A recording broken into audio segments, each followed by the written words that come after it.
कि हमारे बॉर्डर पे जो बॉर्डर सिक्योरिटी फोर्स है उसके होते हुए बांग्लादेश या किसी भी देश से कैसे हमारे देश के अंदर बगैर किसी गैर कानूनी तरीके से लोग घुस सकते हैं।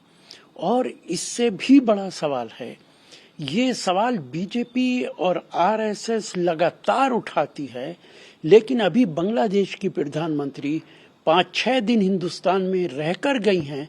क्या भारत सरकार ने उनसे कोई सवाल किया है?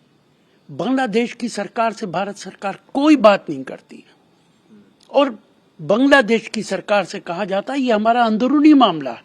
तो क्या आप भारत के लोगों को गुमराह कर रहे हैं? आरएसएस और बीजेपी सिर्फ देश के लोगों को गुमराह करती है। मुझे उनके बयानात सुन के तकलीफ होती है और उन जैसे लोगों ने देश की राजनीति का स्तर घटाने का काम किया है। आम आदमी के अंदर उन जैसे लोगों के बयानात से राजनीतिज्ञों पे से लोगों का भरोसा उठ जाता है, राजनीति पे से भरोसा उठ जाता है। ये जिम्मेदारी भारतीय जनता पार्टी की है कि ऐसे लोगों को आगे लाने की कोशिश करे जिनके पास सही अल्फाज हों, किसी दूसरे की बेइज्जती ना करें। ये विचारों की लड़ाई है, जाति हमलों की लड़ाई नहीं है। देखिए, भारतीय जनता पार्टी ने, प्रधानमंत्री ने 1 साल में 2 करोड़ लोगों को नौकरी देने का वादा किया था।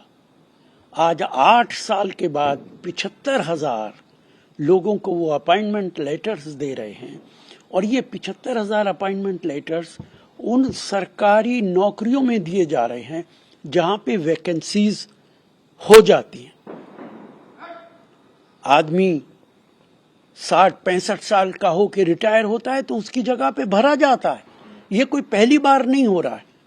भारतीय जनता पार्टी की सरकार ये जवाब दे कि जो वादा उन्होंने किया था 2 करोड़ नौकरियों का, उसका क्या हुआ है।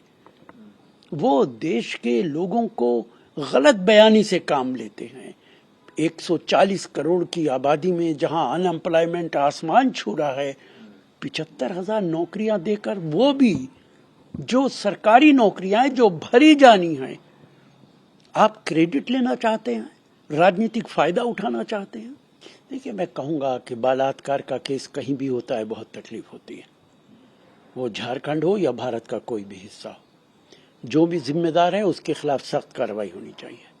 लेकिन गुजरात के अंदर एक महिला के साथ बलात्कार हुआ, उसके परिवार को कत्ल किया गया और उसके बाद जो लोग मुजरिम थे उनको जेल से छोड़ के उनका वेलकम और स्वागत किया गया।